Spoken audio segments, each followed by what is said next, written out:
Auzubillahiminash-shaytanir-rajim. Bismillahir-rahmanir-rahim. Assalamu alaikum. Ji ayanum. Pakhair agale. Ni hao. Chunashumme. Washmale. Ohaya gozaimasu. Guten Morgen. Hola. Bonjour. Privyet. Kaifa hal? Hale shuma chatore. Ahlan wa sahlan. Marhaba. Buna. Mucho. Gracias. Fabia. Balli kare. Hosh geldin. And thank you very much, everybody, for tuning into PTV World. You're definitely watching World this morning alongside my very amazing and a very learned colleague whom I refer to as Miss Hajar Sati. I happen to be Shahzad Hassan Khan, and we hope and pray that everybody out there is doing wonderfully well and that you're ready to kickstart your day with us. But first things first, hello Hajra, Assalamu alaikum, how are you? Where were you all this time? Walaikum assalam. Thank you so much for asking me. So I was just here, I was back to the news and now came back to this show. I'm doing great and I just wanted to share with you something that a few days ago I went to my uncle's place and it was way beyond, our house. It was in the suburban area. And Shahzad, you know what? I witnessed the cornfields, the wheat fields, and it was so uplifting, just to witness that nature, that changing conditionalities of different seasonalities. And I do feel that the way modernity is going on, it is making us really distant from the nature, and I do feel that this is the biggest malady of the modernity of this system that has been at place. And I just love it the way you have put it in your words as well, and it's just beautiful to be very honest. And because since over the weekend I was traveling to Lahore, but it was very heartbreaking for me to see that that the Chenab River, there wasn't any water in it as well, and to kind of think about and ponder about it as well. I think for all of those people who truly are dependent on canal water, for instance, when we talk about fields or agriculture as well, I think they're having a difficult time. Of course. And then obviously, we've heard it in the news as well that the heat wave is going to prevail in the country for the next 4 or 5 days. So I think life, ladies and gentlemen, even though Pakistan has not been contributing quite a lot, in fact, I think we're just close to 0.1 or 0.2% when we talk about climate change. But I think that the impact is greater than from what people are doing, because that's where we lie as well. But before we kind of delve into such kind of conversation, ladies and gentlemen, let's take a look at what's happening within the country, what's happening in the field of sports as well. So the top stories are coming up. Let's see. The top story, ladies and gentlemen, with me is over here. Let's go. Let's take a look. So Prime Minister Shehbaz Sharif stresses upon grand dialogue for progress in education, health, industries and other sectors. Prime Minister Shehbaz Sharif has stressed upon the need for a grand dialogue involving all stakeholders for progress in education, health, industries and other sectors of the economy. Addressing the inauguration ceremony of the first phase of 600-bed Indus Hospital in Lahore, he said that the situation is difficult at present, but soon it will improve and Pakistan will progress at a fast pace. And he also said that we have to think beyond the personal interest for the country's progress and development. And he also hailed the philanthropists who set up and run trust hospitals for the needy and hailing humanity. He also added that sincere sentiments of good-natured people who work for any government should not be given any political cover. And I think that's very, very important, right, Shahzad? If you are doing philanthropy, I do feel that, you need to stay away from the politics, although we are political animals, we can't somehow. But in order to thrive and succeed in that field, I do. This is my personal opinion. I think I'm going to agree to it because, to be very honest, when, on one front, you're actually trying to be philanthropy, you're trying to yourself to indulge into such activities, and then on the other hand you're making sure that that the next day you're planning on to go and ask for people's vote as well. I think it's very different. There's a lot of mudslinging and all sort of dirt that is thrown on a purely philanthropic project, if it is a purely philanthropic project in the first place. And you really need to know the motive behind it as well. But for one way or the other, there is a project which is for the people out there, and I think we really need to appreciate such people who come forward in making sure that they're going to help other Pakistanis or fellow countrymen as well. So I think it's great. Moving on, where we were speaking about how the heat wave is actually engulfed Pakistan, ladies and gentlemen. Earlier we have even witnessed that as well. Just yesterday, there was a fire on the Magla Hills as well, which was just because of the fact that the weather was too hot out there. But imagine that the Pakistan Meteorological Department, Hajra, has predicted another spell of extremely hot weather during next 5 days. Met Office said that day temperatures are likely to remain unusually high in most parts of the country during next 4 to 5 days. And there are also going to rise in Islamabad, Punjab, Khyber Pakhtunkhwa, Kashmir, Sindh and Eastern Balochistan.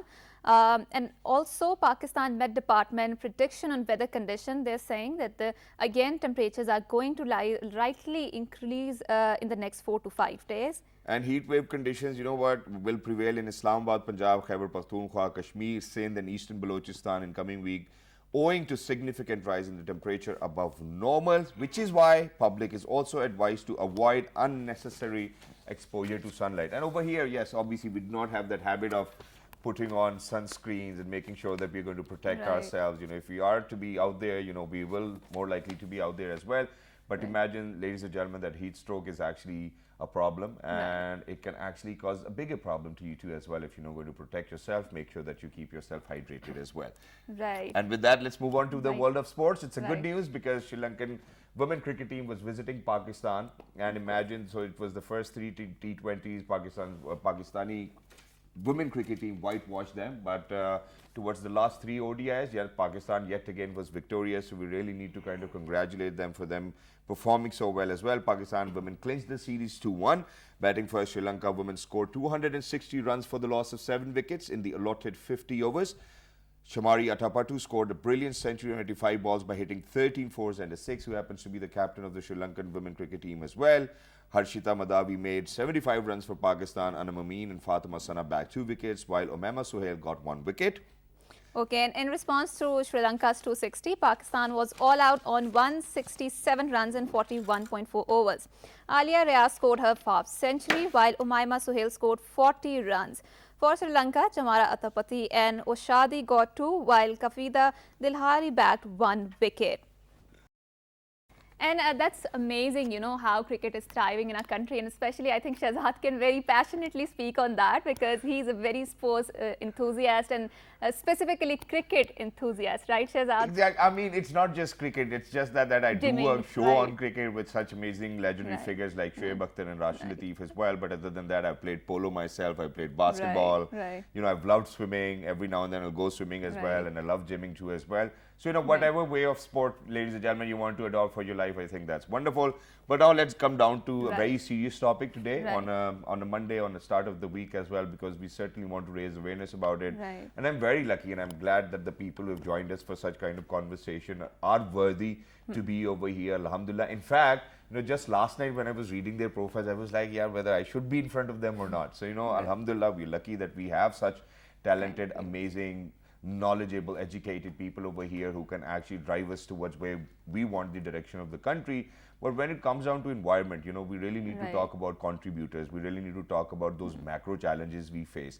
But before we kind of speak about it, let me tell you that yesterday it was World Environment Day. That's true. Very important day. So imagine that there are billions of galaxies, and then within our galaxy, there are billions of planets. But this time around, the theme was the planet Earth itself, because that's where we know that life exists. But before we kind of introduce them, ladies and gentlemen, we actually have a small report on World Environment Day and what it is to us and how important it is for us to raise awareness on such an important topic. Please go ahead and take a look.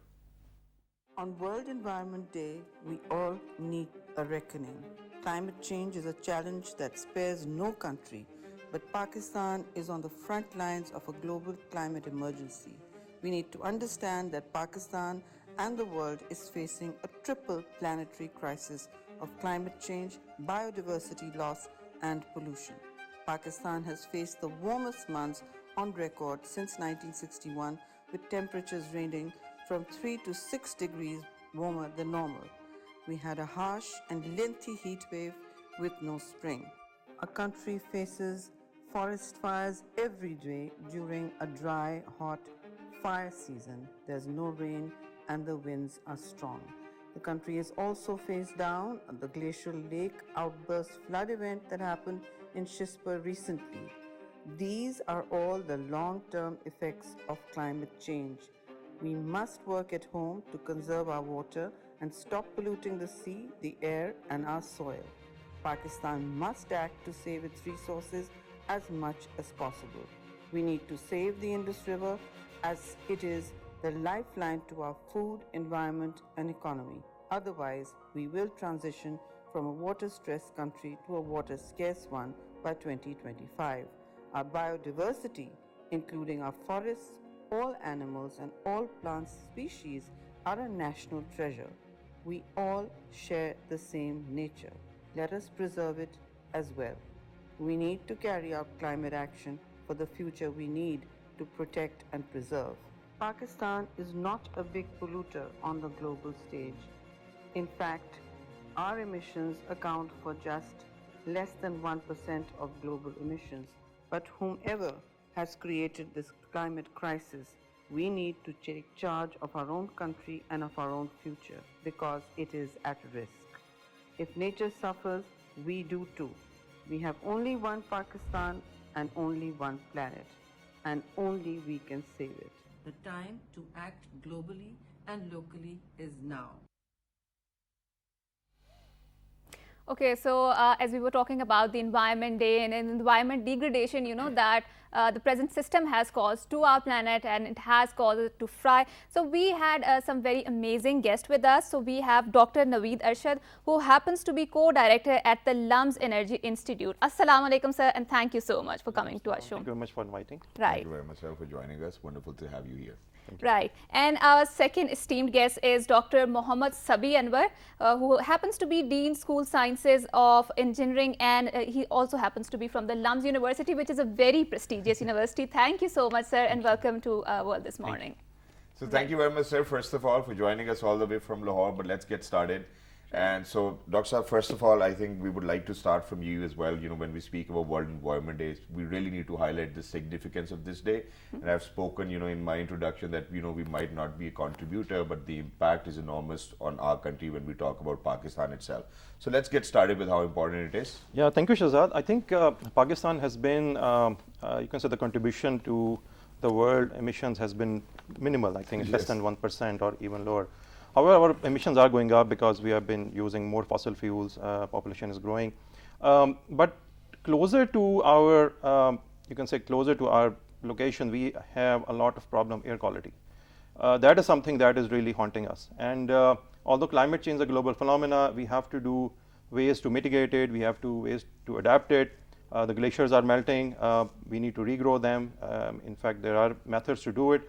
But I think the more important thing is that is something, a global phenomena, and the world has to work on it together. True. Closer to our, you can say closer to where we live, are the issues of air quality, water quality, soil quality. Especially in Lahore. Especially in Lahore. And people think that Lahore, now it's a fifth season, the smog season, but the problem is the smog is just, you can say, a culmination of this. We have bad air quality throughout the year. I mean, in the past many years, I think if you remember the COVID days, we could see the blue sky, we can see the moonlight, which I remember from my childhood that we used to see. So the point is that it can be controlled, but the problem is that most of the emissions that are coming from the energy sources. True. So you see 43% pollution is coming from motor vehicles, 20% coming from industry. Again, industry is using energy and also some of the processes, and then power generation, another 15%. So more than 2/3 of it is coming from something related to energy.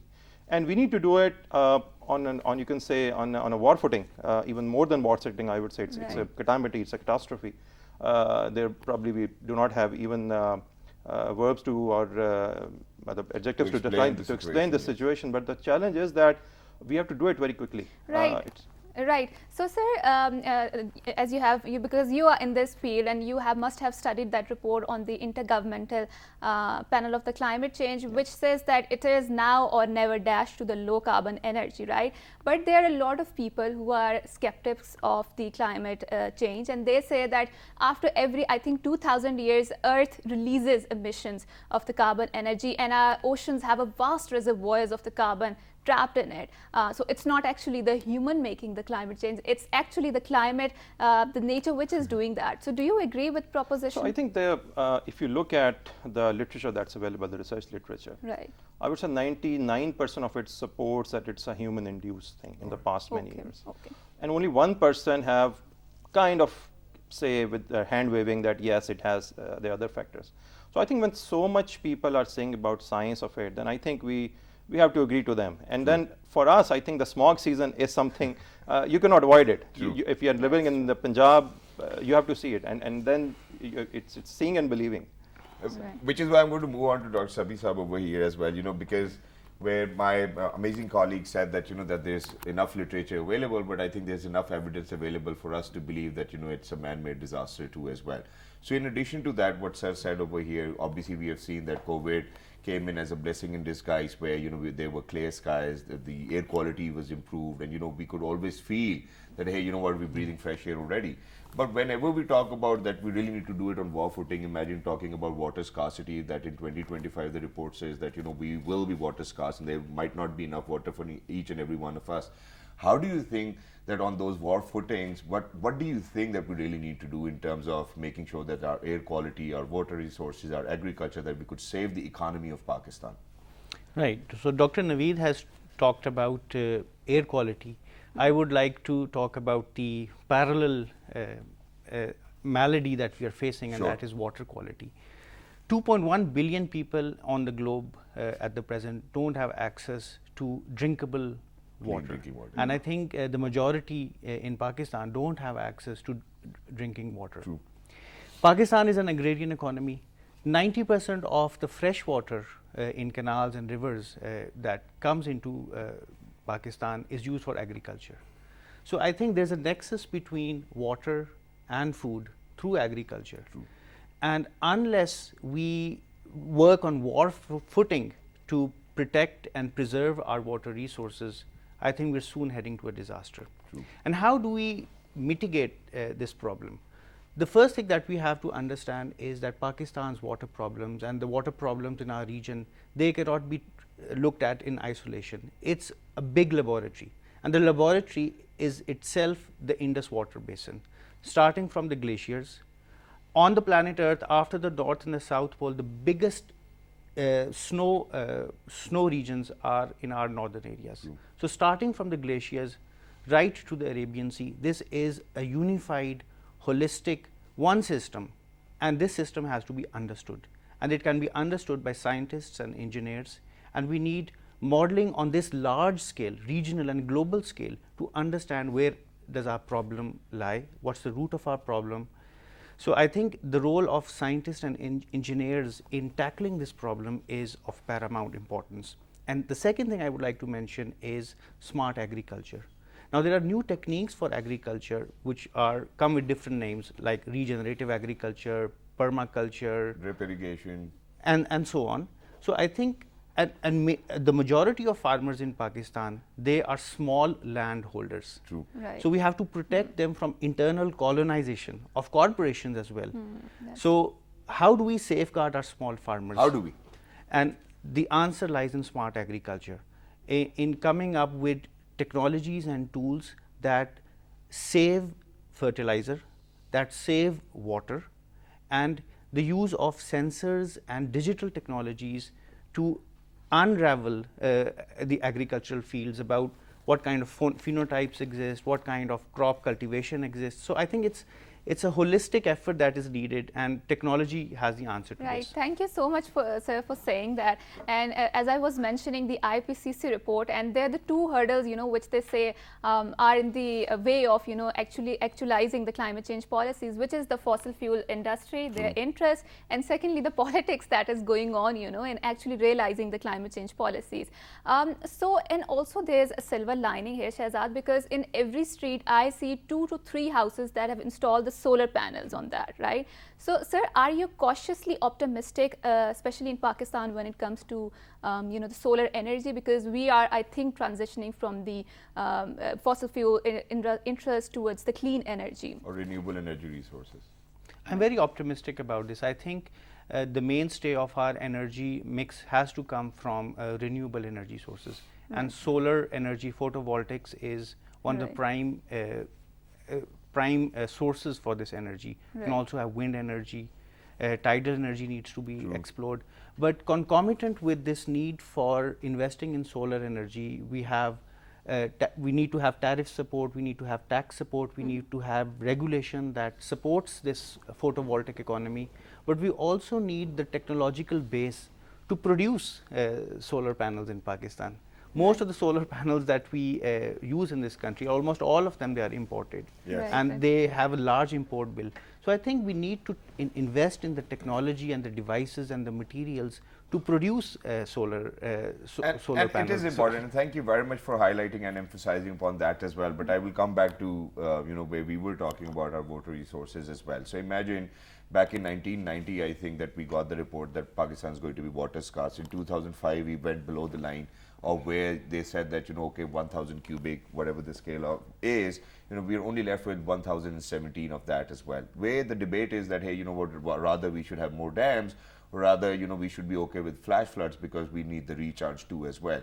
So what, in your opinion, is a better solution? Because whenever we talk about the meteorological department, they say that we always release an advisory, but people will not take it seriously till the time the flash floods are there, and then hundreds of cows die or whatsoever the case is. But they have been saying, and they've been emphasizing, that the recharge is the most important aspect of our lives over here in Pakistan. What do you have to say about it? I think it's a combination of all of these sources. We need large reservoirs for our agriculture as well as for hydroelectricity. But the answer lies in your question. We need to raise awareness. True. And that awareness has to come out through a campaign, a national campaign, starting right from the government, from the Prime Minister and the President, right down to the masses, so that people can understand the gravity of the water scarcity problem that we are facing. True. And it's not just water scarcity. There are certain regions in the country that overflood their irrigational fields. So I think it has to be prudently done, it has to be wisely done. One solution does not fit everything. True. And it depends upon the locality, it depends upon the geography, it depends upon the terrain, it depends upon the kind of crops. So it's a holistic effort that is needed. Required. Wonderful. So, I'll move on to you, Dr. Saab, as well, where, he said that obviously we require a holistic approach, and this is something which I agree to as well. But first of all, I think when we talk about all such approaches or the intent, I think what we really need to talk about is the legislation bit of it as well, and then your approach towards it. So, you people coming and obviously representing one of the most prestigious universities in the country where people would do anything to get into. Imagine that you are the ones who are actually educating the future generation. So what is your approach? We would go with that. Right. So Shahzad, I think as Sabi said that we need a transdisciplinary approach to problem solving. Bilkul. And at LUMS, I think what we did differently is that we have developed these centers and institutes that are cross-disciplinary. Right. So LUMS Energy Institute, water, and then you've been working together on that. Yeah. Too, so different departments are working together, and I'm talking with the people from economics and policy making and business, so that we have again a comprehensive approach there. All right. So what we did was that I'll give you an example. LUMS Energy Institute. So the institute we established in 2018 with the intent to solve Pakistan's energy problems, but not from the traditional way, but from an out-of-box way. Right. But then the challenge was that typically as researchers, what we do is publish, right? I mean, that's what we are synonymous of. I mean, publish or perish, you must have heard that. Right. But those publications are in journals and conference papers were typically not so easy to read for general public, especially for people who are in decision making, who have short of time.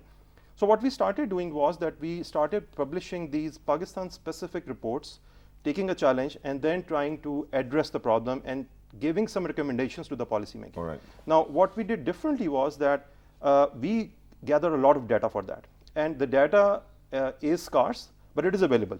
So we gathered data from different offices, from files, from papers, from Excel sheets, and we gathered them at one place. And then we did simulations and stuff, and then prepared a report, which is not a very difficult to read report. And then we added in the executive summary for people who have less time. For people who have even less time, we added a visual summary. All right. So in that way, I think we reached multiple audience. And not only in Pakistan, but around the world, those reports were recognized that these are a good quality work. Although we didn't get publishing credit, but at least for the government, it was good. I'll give you just one example. So we published an electric vehicle policy recommendation back in 2018, and we just sent out those reports to the ministries. True. And I got a call from the Minister of Climate Change. Okay, you have published this report. Why don't we discuss it? And then we started working on the electric vehicle policy, which again turned into a national level policy, and then now the implementation of the policy is going on. And similarly, we have worked in other areas. True. So I think that was a good tool to connect with the legislation, because they are looking for evidence-based research, and there we are trying to provide them to the best possible way we can. Wonderful. And but what is their first response every time you provide them with such amazing research, a lot of years of hard work as well?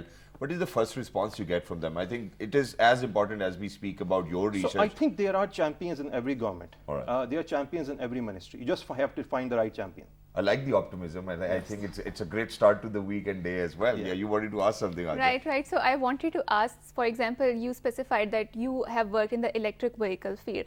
What are the more areas of interest, which you are currently working? Right. So we are working on solar energy and looking at it from a different. I mentioned about rooftop solar. Right. But there is another way of producing solar energy, and that is then you have utility scale. But you cannot compromise your agricultural land for utility scale. So we did a research where we identified different areas in Punjab which are not cultivated, which can be used, and they have to be closer to the load center so that the energy is not wasted. Another thing, that's a very critical thing, and I think that's a project that I think we'll be really proud of when it will finish, and it really gives some interesting ideas. And a couple of our colleagues are working on it. That's called Agri-Photovoltaics. So Agri-Photovoltaics is a technology where you have a field where you grow crops, and then on top of it, you have solar panels. Right. So you are growing crops beneath, and then you are producing energy on top. And they can be vertical, they can be horizontal. Now, in the world, it has been proven you can get 186% productivity from the same land. And people are doing so as well. We are doing so. And for Pakistan, that's another advantage. We have heat waves and everything. Right. When there's shade, some crops actually grow better. True. So tomatoes, lettuce, some kind of grains, those grow better when you have shade. But what are the obstacles exactly into implementation of this project? I think important thing is that we are a nation which believe when seeing is believing kind of a thing. So if somebody comes to Lum, we can show them, we can take to other fields. Only if they come. We'll show them and we'll show all the results, but the results are really promising. And I think that's something that we need to do. Another reason why that's important is that Punjab is the main load center of Pakistan. True. But Punjab does not have any indigenous resource. Hydro is far, wind is in Sindh. So we need to have closer to home some source. And Agri-Photovoltaics provide us, you can say, a brilliant use of solar energy. Exactly, and I think that we can we can utilize it to that extent as well, and it is really very important too as well. But moving on to you, sir, now once again, we've spoken about agriculture, we've spoken about air, we've spoken about water as well. But we certainly do not see any technological interventions when we come down towards agriculture or any of such problems too as well. You spoke about it, the research is there, so we have enough evidence to say that, hey, we should actually move on towards the next generation, and it is the need of the hour as well. For how long do you think we'll continue to do so? So imagine when we talk about technological interventions, may it be, water resources, may it be the air quality, may it be the agriculture, how do you think that we kind of introduce a way where that technology is cheaper for people to adopt to? Because I think that's the major challenge over here with people, that they certainly do not have enough budget, or the economics of it does not really help them to kind of get where they want to be. I think cheaper solutions. I think one cheaper solution, for example, let me give you an example, is biomass. Pakistan's import bill is massive, and about 40% of the import bill is related to fuels and chemicals. Now, 1/3 of this import bill can come from agrarian waste. All right. This is waste that we refuse, that is just produced as a result of our agricultural activity. Now, this process is called biomass valorization, extracting useful pearls from what appears to be just random a heap of debris. Yes, yes. There about 200 million tons of agricultural waste are produced every year in the country. The 90 sugar mills in Pakistan, they produced alone 20 million tons of agricultural waste. Now, this waste has to be reused and recycled, so you can make energy out of it, you can produce petrochemicals out of it, you can create catalysts. And people are doing that across the border as well. Right, and this initiative has already been started in Pakistan. In LAMS, for example, we have a group of people in the Department of Chemistry and Chemical Engineering who are experts in this area. They are creating catalysts out of it, they are creating petrochemicals out of it, they are creating bio oils out of it. So this is the whole concept of green chemistry. I would just like to mention the point that these problems that look so severe and haunt us to the core, they have to be tackled by innovative solutions. And those innovative solutions, they're not necessarily expensive. They can be very low cost. They can be indigenous. For example, this biomass. And how do you think green chemistry can be a solution for our climate change problems? So green chemistry is a way of doing chemistry right from the source to the disposal of chemicals which does not add or reduces the addition of hazardous materials to the environment. All right. And this is done at the atomic scale, at the molecular scale. So I think it's the great symbiosis between scientists who work on fundamental areas, engineers and policymakers that Naveed Arshad is talking about, and the government, of course. The bigger problems have to be provided by a solution by the main stakeholders, and that is the government. Exactly. So it's a whole ladder, it's a whole ecosystem that is important. Thank you very much for saying that. And I would just like to mention the role of entrepreneurship in this. Sure. Right. Entrepreneurship is an area that gives you a level playing field. There are technology has been pluralized, it has been democratized. I would say that the cost of an integrated circuit these days is smaller than the cost of a naan or a roti that you buy from a tandoor. Now this is in everyone's hands, and you can see many startups in the country, many small units in the country that are doing agricultural robotics, that are making agricultural implements, that are making soil sensors, water sensors. And I think this is the way to go. It's the patronage that is needed, and the government can do that. Exactly. And thank you very much for highlighting that as well. But very quickly, one last question, sir, from you, and that is that you obviously spoke about the electronic vehicle policy as well. And I was just watching this documentary since I love cars, and I think imagine Lamborghini putting in so much of money, millions or billions of dollars to make sure that their car is going to be fast. And here's Elon Musk, and the car is faster anyways, without an engine. So imagine they say that that when we talk about those batteries which are being used in all of these electric vehicles, it's really hard for them to go back after the life they were supposed to spend. So do you think that we're already thinking about it, or rather next 15 years we have another problem that where we do not know what to do with all of those batteries which are of no use at any cost? Yeah, I think excellent question. I'll just maybe connect to another thing that Sabi said, and that is every challenge is an opportunity. So climate change, environment is an opportunity. If we can grab it, Elon Musk is doing it, so he's making billions, rather trillions. Yeah. So coming back to your question, so the batteries they use in electric vehicle, which are the lithium-ion chemistries, are typically long-range or long-lasting batteries. They, guaranteed life of about 7 to 10 years. All right. But the thing is that once they are not, you can say, suitable for cars, they can be used as a second life for stationary storage. For example, in solar cells, grid-scale storage, RVs, and other locations. Or probably we've been using batteries for UPS too as well. Yes. And then another 10 or so years, you can use them. Wow. So 15 to 20 years before a battery is available for, you can say, recycling. And then the material is already there. The lithium is there, the manganese is there, the nickel is there. So you can recycle those materials. So the battery problem is going to come, but before our batteries are going to be available for second life or third life, the science will be there to solve that problem. So trust me, that's not going to be the problem. All right, that's wonderful. But thank you very much, gentlemen, for being with us. It was Right. really an enlightening morning for me, and I believe that for all of those people out there in 46 different countries, it was for you too as well. But since we have spoken, we have emphasized upon the research of it as well. I think the next segment is dedicated towards research and development too. We really do not have that culture over here. We do not have a lot of investment. The universities, like prestigious universities like LUMS, obviously can afford to do so. But universities which we went to, I think even you probably do not give us or allow us or have that opportunity to that, we experiment more and more and kind of add on towards the development and prosperity of the country. But how do we do it? In a cheaper solution, that's what we're looking for. In the next segment, don't go anywhere. We'll be right back. Good morning.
Sarangi is a bowed, short-necked string instrument from subcontinent, which is used in Pakistani classical music.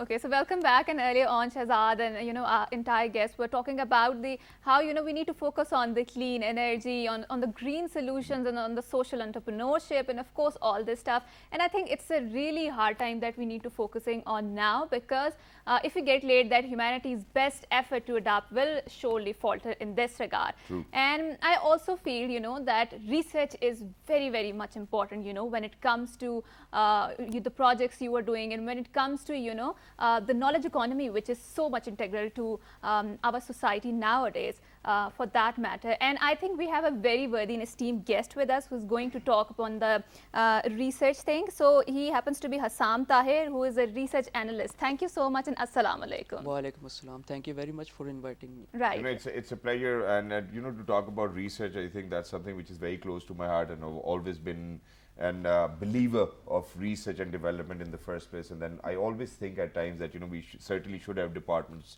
of such sort, where within universities we do experiment and come up stronger, or come out stronger as well, because when we talk about this times of revolution, I think we really need to be on that bandwagon as well. Right. Some say it's the fourth generation, some say it's the fifth, but let's talk about the economic parameters for any research when we talk about it. So what are those economic parameters? What are the challenges we face when we talk about any sort of research within the country? First of all, I will take this talk from an example of Japan and South Korea. Sure.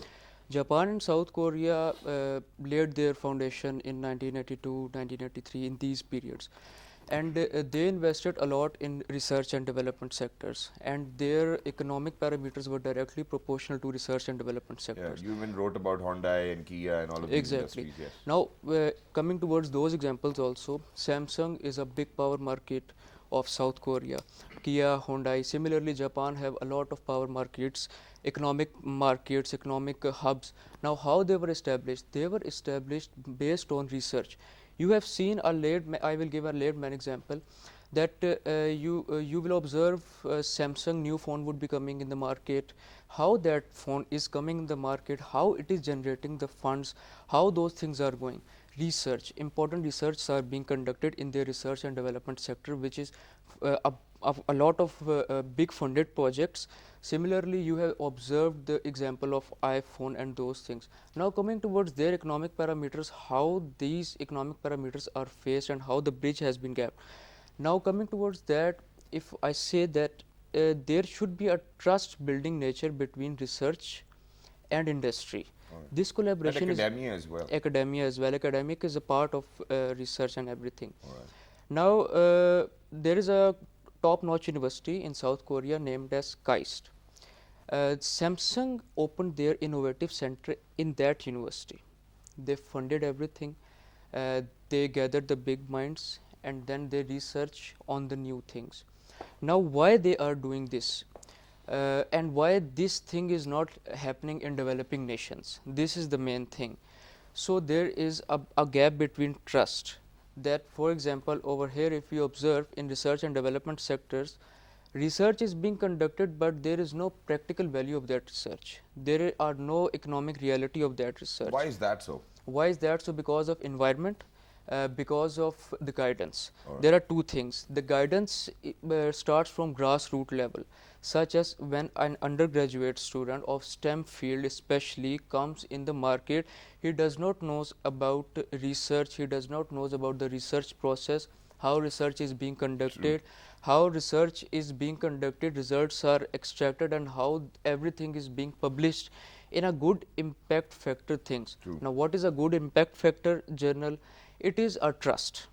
It is a trust that if someone will publish a good paper in a good research journal, definitely a lot of market industrial collaborators would observe that this thing has been published over there, so we should collaborate with them in some aspect, whether it should be a minor collaboration or a major collaboration. So it all depends on first thing guidance, second thing coming towards environment. Same educated people, same PhDs work in abroad country much better than they work over here. Because of the environment. Because of the environment. All right, but there's one more thing which I would love to ask, and since I belong to a family where, alhamdulillah, everybody's kind of pushed to do their own businesses, and when it always comes down to a business, it's always about making more money about it, right? So we might not even, we negate factors like research and environment and whatnot, and we want things to be our way. And I think when we talk about bridging this gap, the business, the entrepreneurs really need to come into it as well, because we talked about academia, how research happens to be a part of it, then you talked about the market as well. But imagine for any innovation to be out there, the marketing budget needs to be there, the research facility needs to be there, and for us, people like us, if Samsung, you gave an example, can collaborate with a university, lowering their expenses too, I think we can do that too as well. But universities never get a chance. Not that I'm not being optimistic about it, I am, and it's because of the fact that Pakistan actually has the only Air Force who produce their own fighter jets too. So we can do it. There's not a problem that we do not have the brain to do it. I think it's just about the facility, or making making it possible for you to do it as well. And it hurts me at times. It kind of gives me pain that, hey, you know what, we could have done it ourselves as well. Imagine China till date cannot make semiconductors as well, right? They have to kind of get them from somewhere else. They can make anything and everything else too. Not that they cannot, but they might not have the facility to do so as well. They have the brain. So when we have the brains, why cannot we have such brains where we enable other people and give them that conducive environment to do all of that research so that we can progress too? First of all, for environment, we need good infrastructure. Now, from where that infrastructure will come, definitely you are saying that we have to flow the economics. So that infrastructure will come from foreign market. Now, how we will target foreign market? Why Samsung will trust and come in Pakistan? Why Hyundai will come in Pakistan? Why Kia will come in Pakistan? Similarly, there are a lot of examples. Why? Because when we will show that we are publishing a real implemented based material in a good impact thing, like what is a good impact? I told it before that good impact journal is kind of trust. Definitely there are some researches which are not that much novel, or which are just a comparative analysis or those things, but still that bridge, that trust should be built through proper research, proper publication, and that could be done in the current infrastructure of Pakistan. That the current infrastructure of Pakistan is not that much under facilitated. It is quite facilitated. That could be done over here, and after that we can show, oh, okay, now this is the thing, we have made this thing, and now we can target the foreign collaborations. Now, why foreign collaborators will come in our universities? Because by research, the ranking of the universities is directly proportional. So when we will produce good research, ranking would be more. When ranking would be more, foreign collaborators, industrial collaborators would trust, and then they will come. Such, I will give a brief example of NUST. It is quite. They have an incubation center. They have an incubation center and research center. USPCAS is a research center in NUST. USA trusted, and they built that research center over here. So why not other universities, other research and development sectors can copy that infrastructure? True, they can. And just to kind of support what you said, imagine that when we talk about a field such as real estate, or probably property developers or town developers these days, imagine that what they do is that they hire engineers from all over the world, bring them over here, make them to work, and that's it. You actually have a wonderful place to live now, and everybody kind of talks about it. Why do you think that the idea of having people from abroad is not very welcomed by institutes and people over here, rather than just telling yourself that, hey, you know what, we are the smartest brain around? Because lack of new innovations. Because collaboration is the way to go. Collaboration is a way to go, but there are, as I told before, environment matters. For example, if we see the developed nation, they do collaborate. Even in if we will see their real estate industries, they will not just hire the pet pattern engineers and they will conduct those things. They will open a research and development sector. And real estate owners are also entrepreneurs at some point. Similarly, the owner of Apple was also entrepreneur at some time. He was not a tech person, but he opened the tech thing. Why he opened the tech thing? Because his research and development sector was very empowered, and he was just playing the everything, and he was just guiding that do this, do this, do this. But the main focus was on research. Now, your question that why this thing is not implemented over here, similarly in real estates or any business business things. Why? Because the environment, appropriate environment is not provided. Similarly, appropriate guidance that if a real estate investor will invest something, and if he will invest through a research and development sector, then the profit growth would be a much differentiated. And then obviously, to some extent you will be sure 60-70% that, hey, it's going to work out. But thank you very much, Assam, for being with us. Lovely to be in conversation with you. And for everybody who's out there, towards the end, I'm only going to say one thing. Imagine that, I'm just going to remind you that, we're a morning show too as well. So imagine if somebody's looking for a rishta these days, they'll go to 50 different houses. Obviously that's your research. You're going to do about it. You're going to do the background check and whatnot.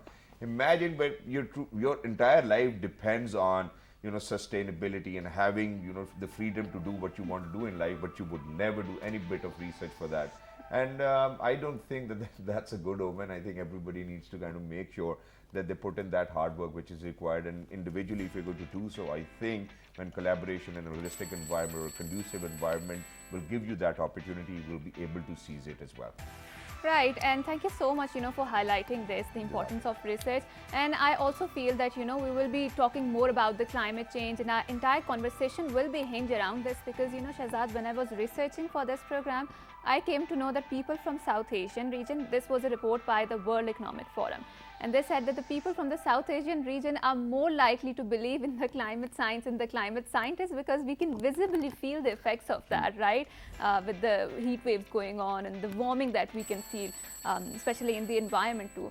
And that's it for now. So we will be talking more about the climate change and the solutions and the smart solutions and the clean energy that it can offer.